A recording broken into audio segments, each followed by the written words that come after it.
Part 4. The Heroes of the Trojan War. Chapter 13. The Trojan War. This story, of course, is taken almost entirely from Homer. The Iliad, however, begins after the Greeks have reached Troy, when Apollo sends the pestilence upon them. It does not mention the sacrifice of Iphigenia, and makes only a dubious allusion to the judgment of Paris. I have taken Iphigenia's story from a play by the 5th century tragic poet Aeschylus, the Agamemnon, and the judgment of Paris from the Trojan Women, a play by his contemporary Euripides, adding a few details, such as the tale of Oenone from the prose writer Apollodorus, who wrote probably in the 1st or 2nd century A.D. He is usually very uninteresting, but in treating the events leading up to the Iliad, he was apparently inspired by touching so great a subject, and he is less dull than in almost any other part of his book. More than 1,000 years before Christ, near the eastern end of the Mediterranean, was a great city, very rich and powerful, second to none on earth. The name of it was Troy, and even today no city is more famous. The cause of this long-lasting fame was a war, told of in one of the world's greatest poems, the Iliad. And the cause of the war went back to a dispute between 3 jealous goddesses. Prologue. The Judgment of Paris.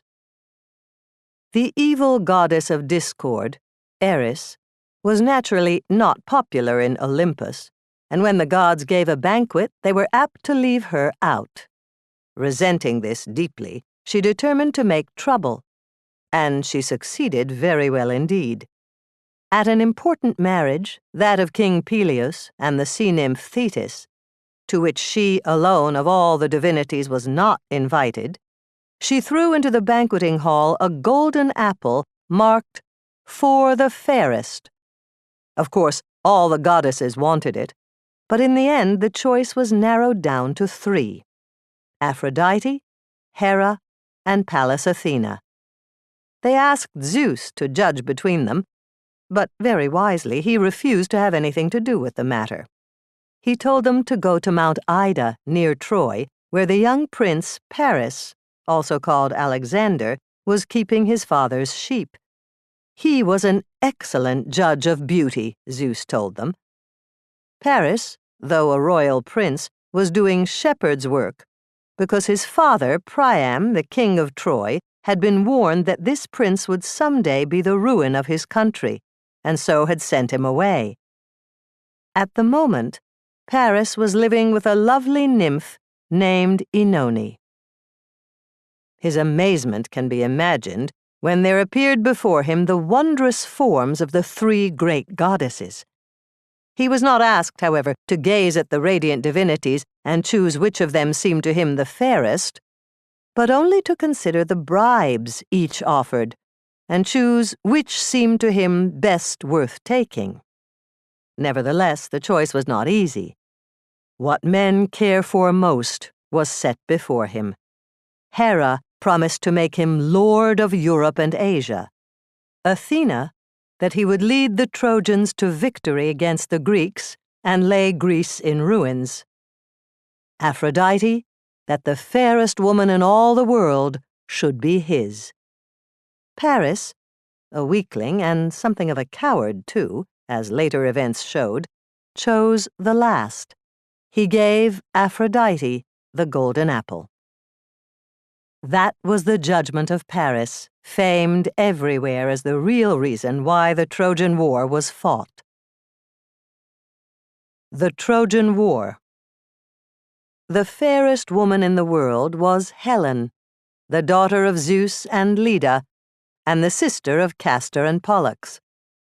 Such was the report of her beauty that not a young prince in Greece but wanted to marry her.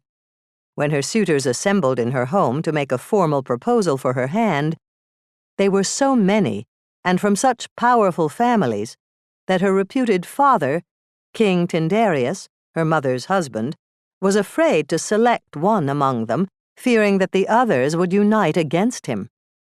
He therefore exacted first a solemn oath from all that they would champion the cause of Helen's husband, whoever he might be, if any wrong was done to him through his marriage. It was, after all, to each man's advantage to take the oath, since each was hoping he would be the person chosen. So they all bound themselves to punish to the uttermost anyone who carried or tried to carry Helen away. Then Tyndareus chose Menelaus, the brother of Agamemnon, and made him king of Sparta as well. So matters stood when Paris gave the golden apple to Aphrodite. The goddess of love and beauty knew very well where the most beautiful woman on earth was to be found. She led the young shepherd, with never a thought of Oenone left forlorn, straight to Sparta, where Menelaus and Helen received him graciously as their guest. The ties between guest and host were strong. Each was bound to help and never harm the other. But Paris broke that sacred bond.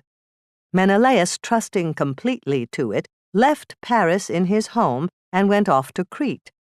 Then Paris, who coming entered a friend's kind dwelling, shamed the hand there that gave him food, stealing away a woman. Menelaus got back to find Helen gone, and he called upon all Greece to help him. The chieftains responded, as they were bound to do. They came eager for the great enterprise to cross the sea and lay mighty Troy in ashes. 2, however, of the first rank were missing: Odysseus, king of the island of Ithaca, and Achilles, the son of Peleus and the sea nymph Thetis. Odysseus, who was one of the shrewdest and most sensible men in Greece, did not want to leave his house and family to embark on a romantic adventure overseas for the sake of a faithless woman. He pretended, therefore, that he had gone mad. And when a messenger from the Greek army arrived, the king was plowing a field and sowing it with salt instead of seed. But the messenger was shrewd, too. He seized Odysseus's little son and put him directly in the way of the plow.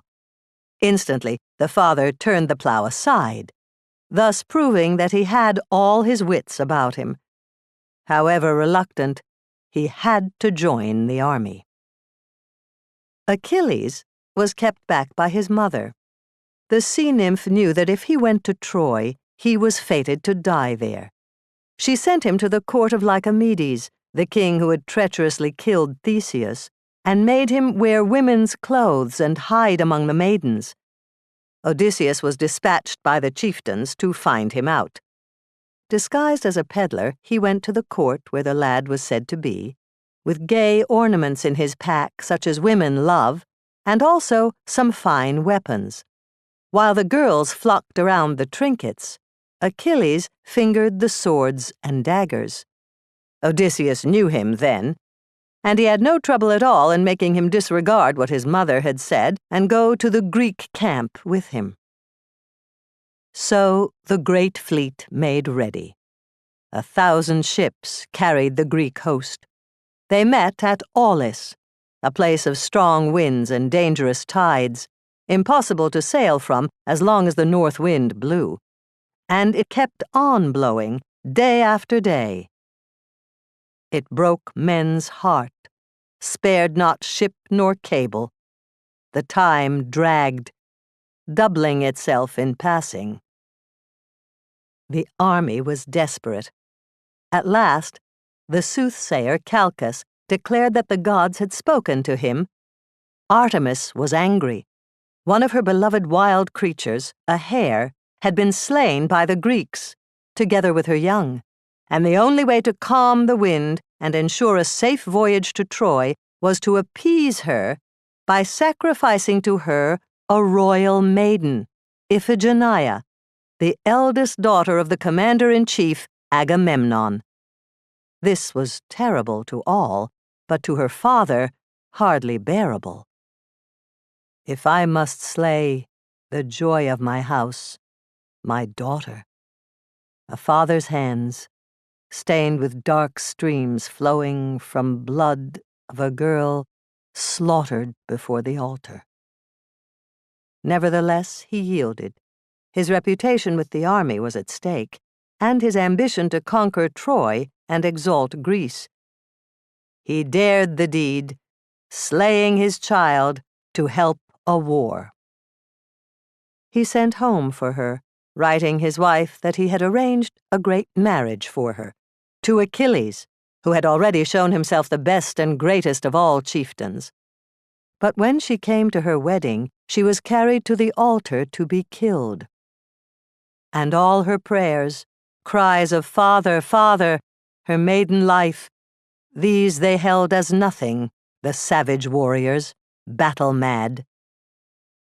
She died, and the north wind ceased to blow, and the Greek ships sailed out over a quiet sea, but the evil price they had paid was bound someday to bring evil down upon them.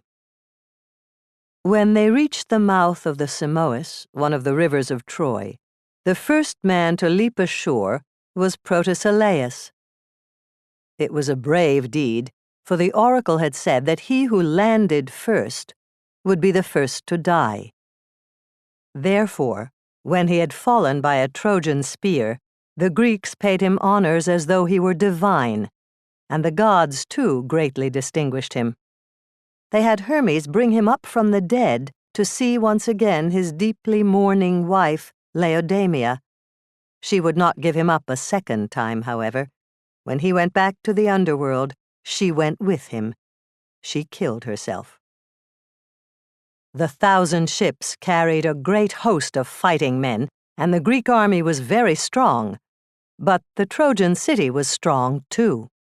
Priam, the king, and his queen Hecuba had many brave sons to lead the attack and to defend the walls.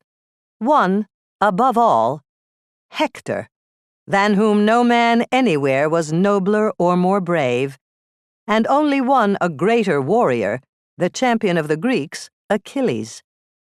Each knew that he would die before Troy was taken. Achilles had been told by his mother, "Very brief is your lot. Would that you could be free now from tears and troubles, for you shall not long endure, my child, short-lived beyond all men, and to be pitied."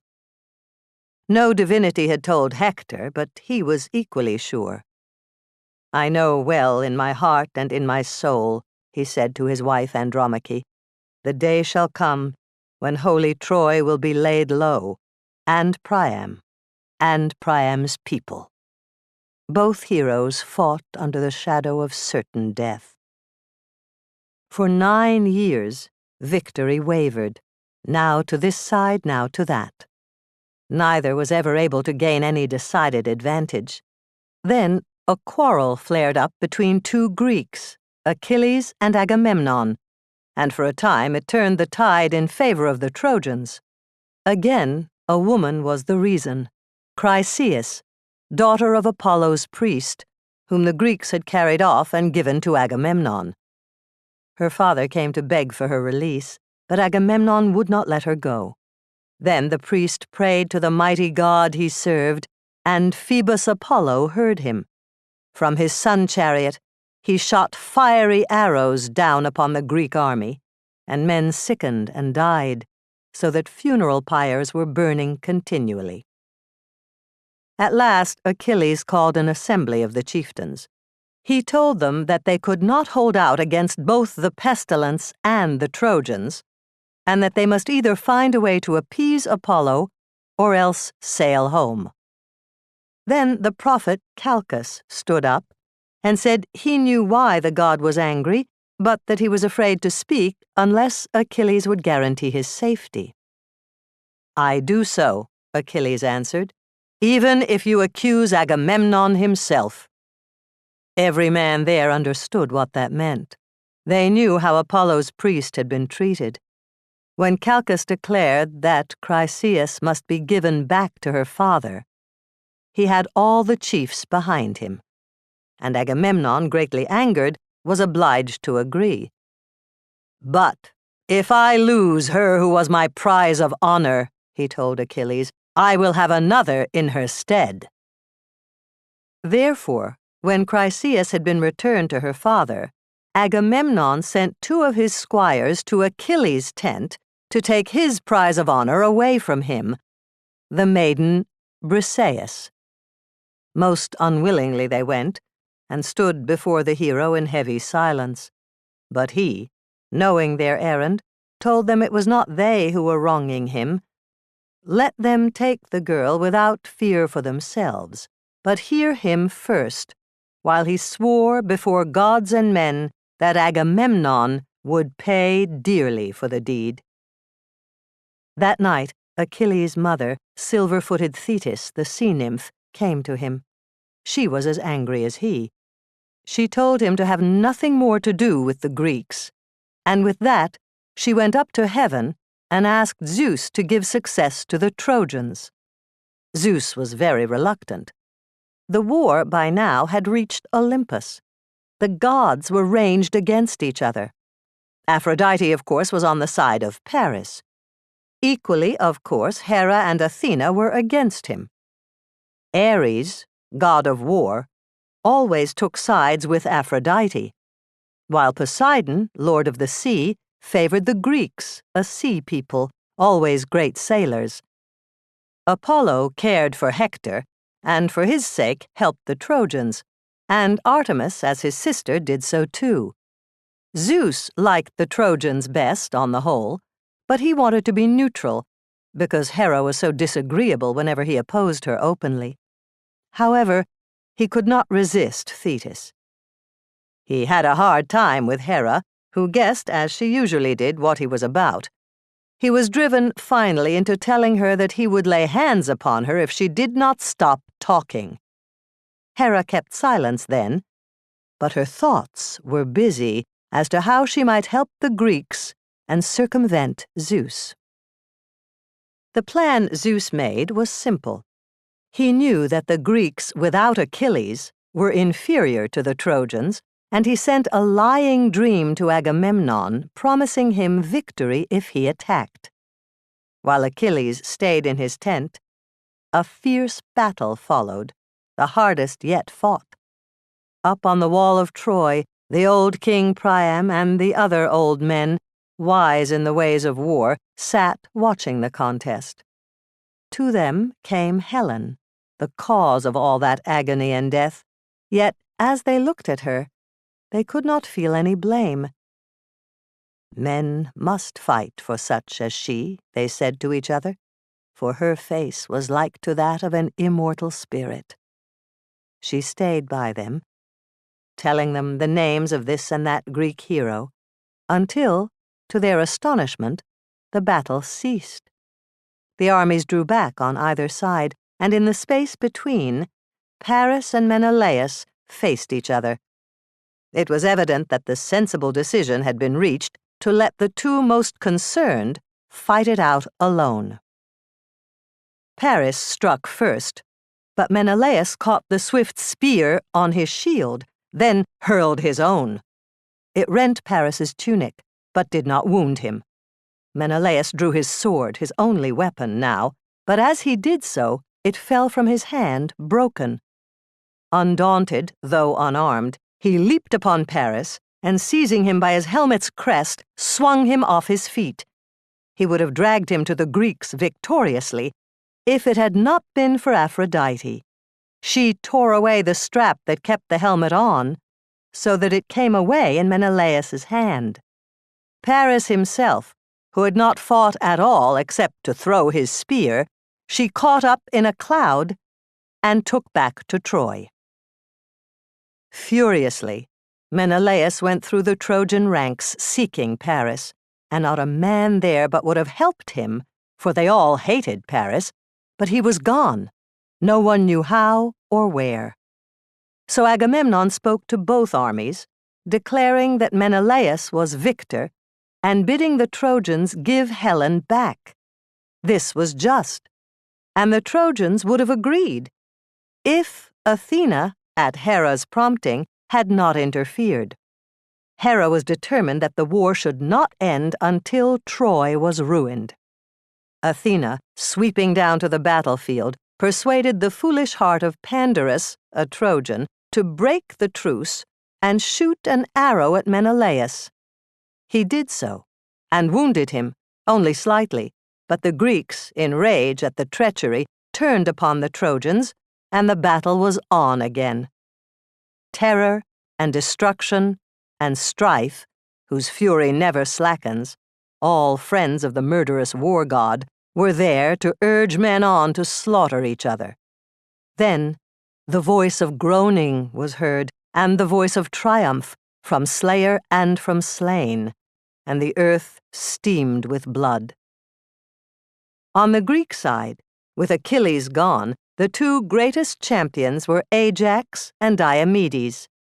They fought gloriously that day, and many a Trojan lay on his face in the dust before them.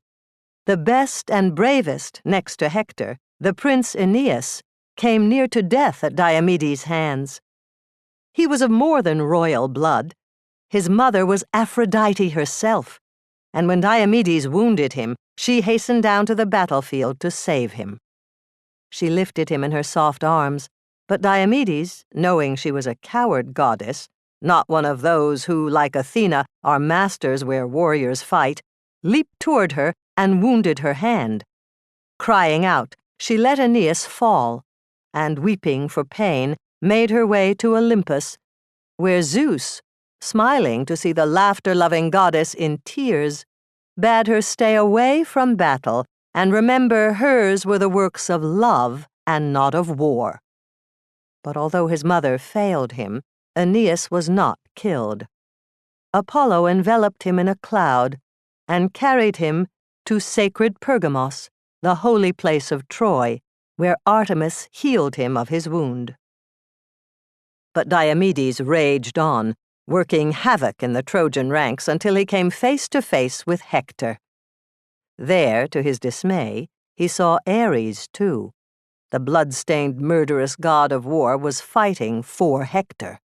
At the sight, Diomedes shuddered and cried to the Greeks to fall back, slowly, however, and with their faces toward the Trojans. Then Hera was angry. She urged her horses to Olympus and asked Zeus if she might drive that bane of men, Ares, from the battlefield. Zeus, who loved him no more than Hera did, even though he was their son, willingly gave her leave. She hastened down to stand beside Diomedes and urge him to smite the terrible god and have no fear. At that, joy filled the hero's heart. He rushed at Ares and hurled his spear at him.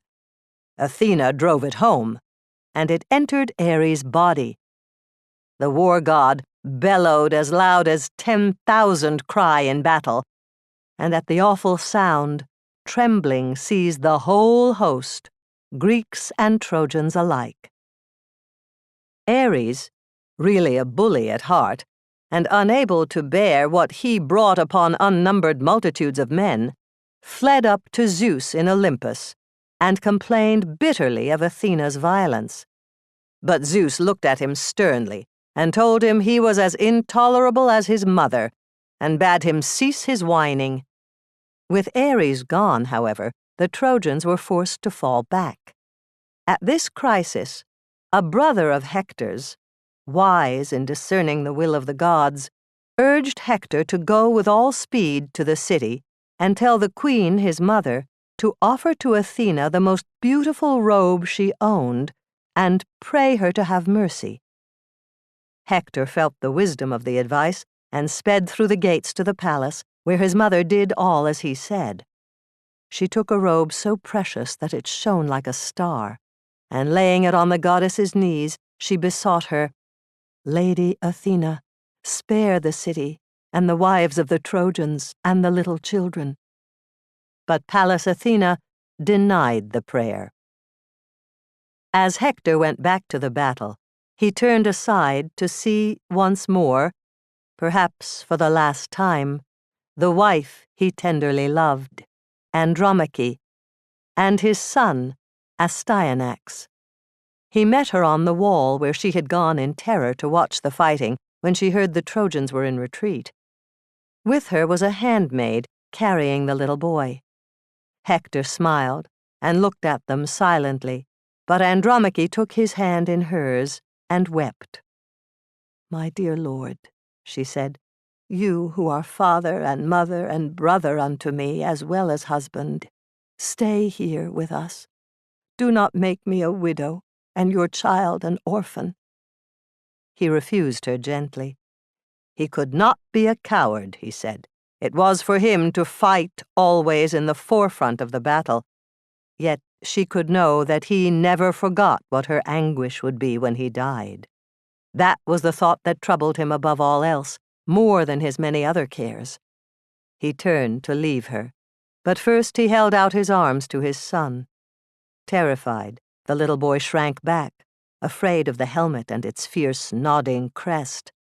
Hector laughed and took the shining helmet from his head. Then, holding the child in his arms, he caressed him and prayed, "O Zeus, in after years may men say of this, my son, when he returns from battle, 'Far greater is he than his father was.'" So he laid the boy in his wife's arms, and she took him, smiling, yet with tears. And Hector pitied her and touched her tenderly with his hand and spoke to her. "Dear one, be not so sorrowful. That which is fated must come to pass. But against my fate no man can kill me." Then taking up his helmet, he left her, and she went to her house, often looking back at him and weeping bitterly. Once again on the battlefield, he was eager for the fight, and better fortune for a time lay before him. Zeus had by now remembered his promise to Thetis to avenge Achilles' wrong. He ordered all the other immortals to stay in Olympus. He himself went down to earth to help the Trojans. Then it went hard with the Greeks. Their great champion was far away. Achilles sat alone in his tent, brooding over his wrongs. The great Trojan champion had never before shown himself so brilliant and so brave. Hector seemed irresistible. Tamer of horses, the Trojans always called him, and he drove his car through the Greek ranks as if the same spirit animated steeds and driver.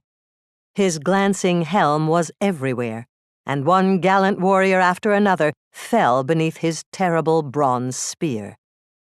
When evening ended the battle, the Trojans had driven the Greeks back almost to their ships. There was rejoicing in Troy that night, but grief and despair in the Greek camp. Agamemnon himself was all for giving up and sailing back to Greece. Nestor, however, who was the oldest among the chieftains, and therefore the wisest, wiser even than the shrewd Odysseus, spoke out boldly and told Agamemnon that if he had not angered Achilles, they would not have been defeated.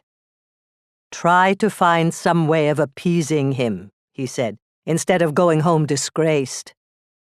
All applauded the advice, and Agamemnon confessed that he had acted like a fool. He would send Briseis back, he promised them, and with her many other splendid gifts, and he begged Odysseus to take his offer to Achilles. Odysseus and the two chieftains chosen to accompany him found the hero with his friend Patroclus, who of all men on earth was dearest to him.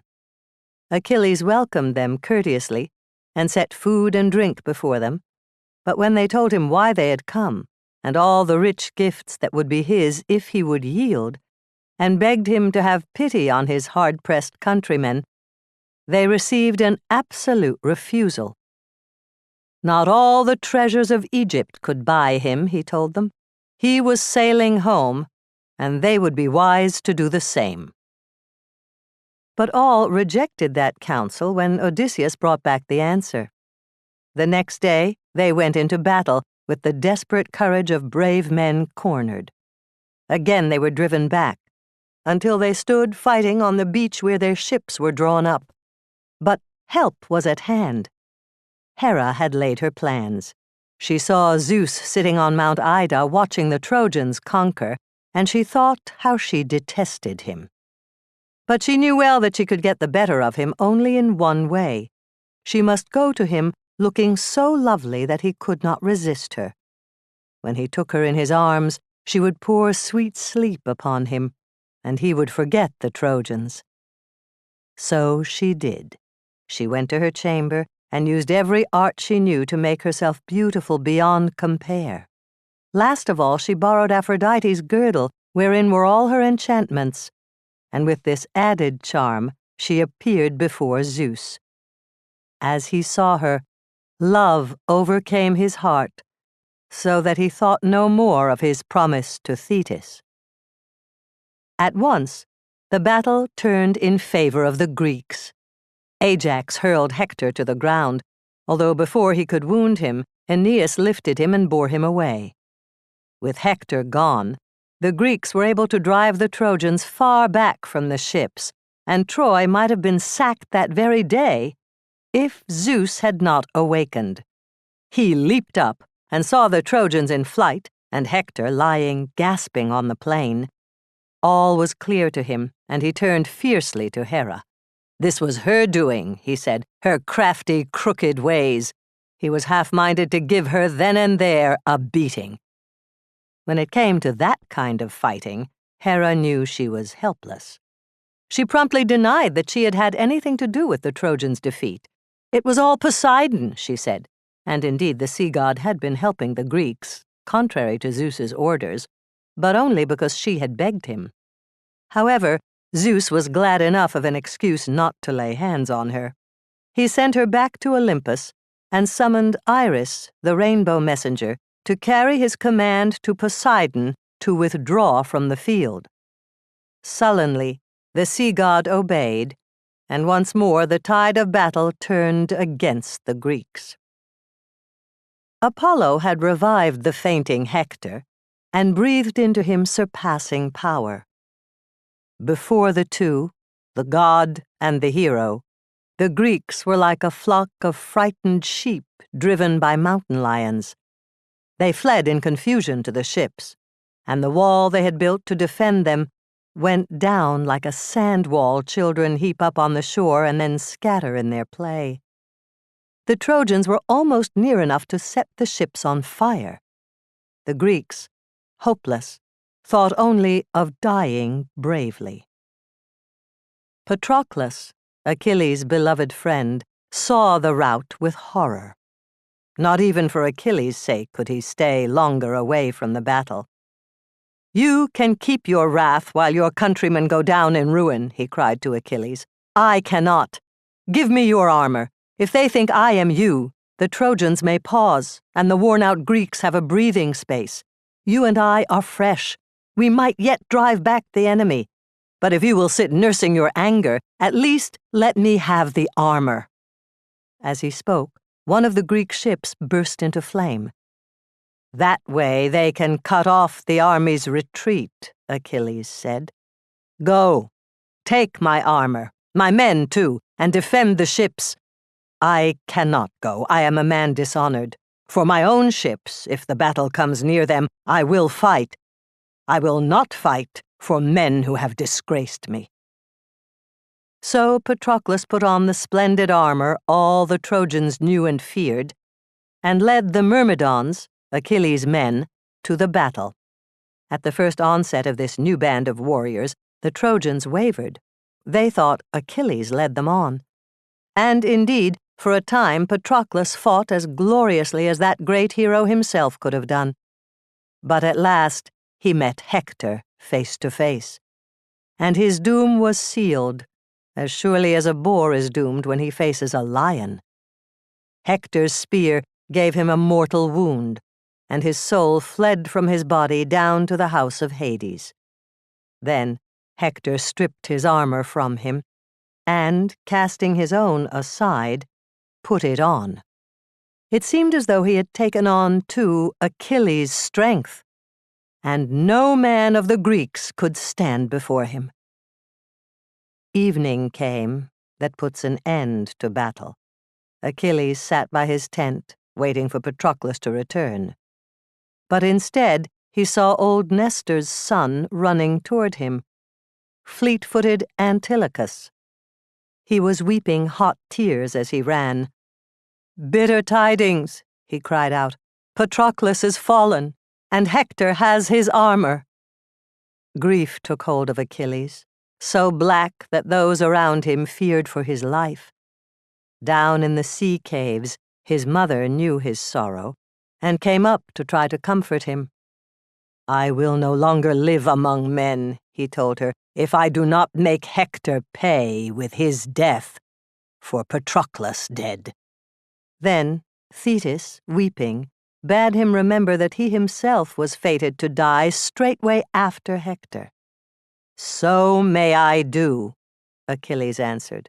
"I, who did not help my comrade in his sore need. I will kill the destroyer of him I loved. Then I will accept death when it comes." Thetis did not attempt to hold him back.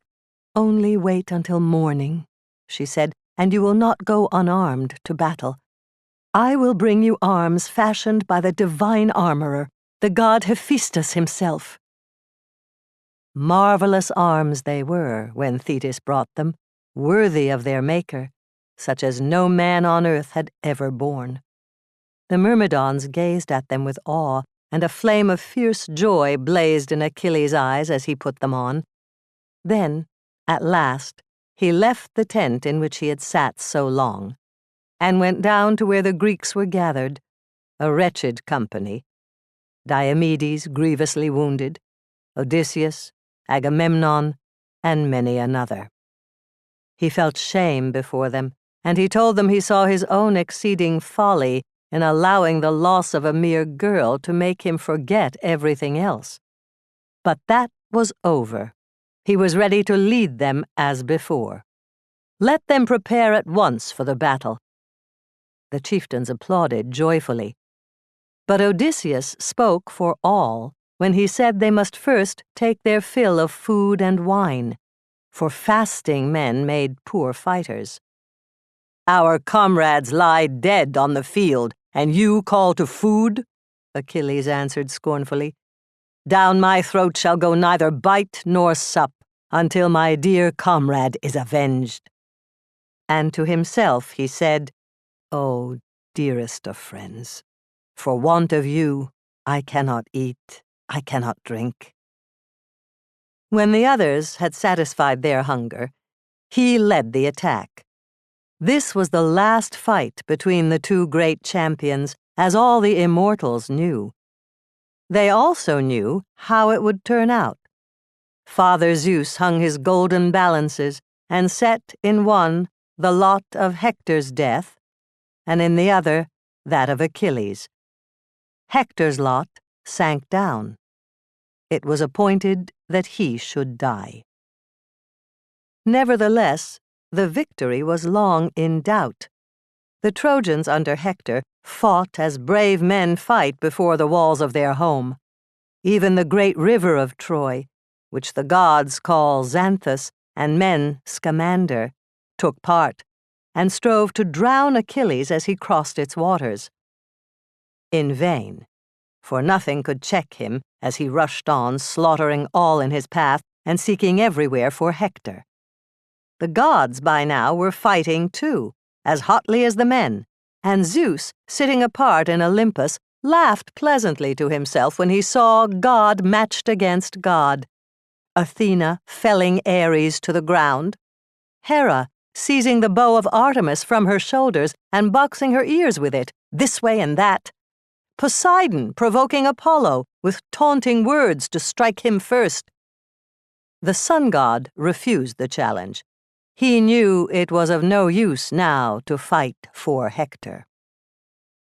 By this time, the gates, the great Scaean gates of Troy, had been flung wide, for the Trojans at last were in full flight and were crowding into the town. Only Hector stood immovable before the wall. From the gates, old Priam, his father, and his mother Hecuba cried to him to come within and save himself, but he did not heed. He was thinking, I led the Trojans. Their defeat is my fault. Then am I to spare myself? And yet, what if I were to lay down shield and spear and go tell Achilles that we will give Helen back, and half of Troy's treasures with her? Useless.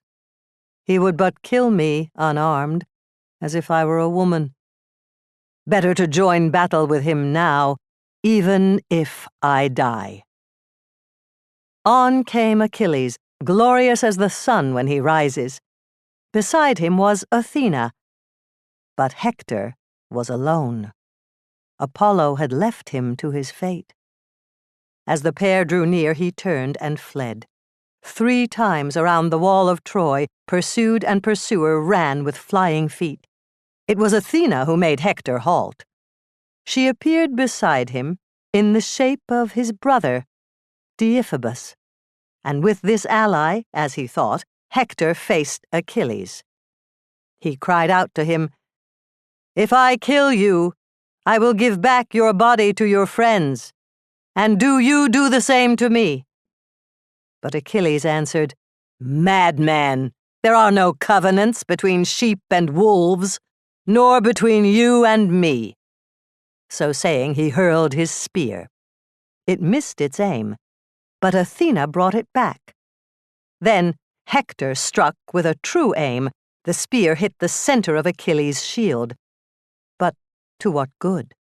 That armor was magical and could not be pierced.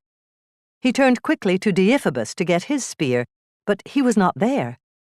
Then Hector knew the truth. Athena had tricked him, and there was no way of escape. The gods have summoned me to death, he thought. At least I will not die without a struggle, but in some great deed of arms which men yet to be born will tell each other. He drew his sword, his only weapon now, and rushed upon his enemy. But Achilles had a spear, the one Athena had recovered for him.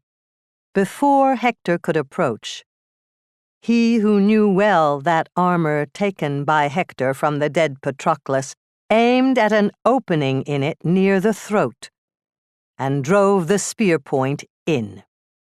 Hector fell, dying at last. With his last breath, he prayed, "Give back my body to my father and my mother." "No prayers from you to me, you dog," Achilles answered. "I would that I could make myself devour raw your flesh for the evil you have brought upon me." Then Hector's soul flew forth from his body and was gone to Hades, bewailing his fate, leaving vigor and youth behind. Achilles stripped the bloody armor from the corpse, while the Greeks ran up to wonder how tall he was as he lay there, and how noble to look upon. But Achilles' mind was on other matters. He pierced the feet of the dead man and fastened them with thongs to the back of his chariot, letting the head trail. Then he lashed his horses, and round the walls of Troy he dragged all that was left of glorious Hector. At last, when his fierce soul was satisfied with vengeance, he stood beside the body of Patroclus and said, "Hear me, even in the house of Hades. I have dragged Hector behind my chariot, and I will give him to the dogs to devour beside your funeral pyre." Up in Olympus, there was dissension. This abuse of the dead displeased all the immortals except Hera and Athena and Poseidon. Especially it displeased Zeus. He sent Iris to Priam to order him to go without fear to Achilles to redeem Hector's body, bearing a rich ransom.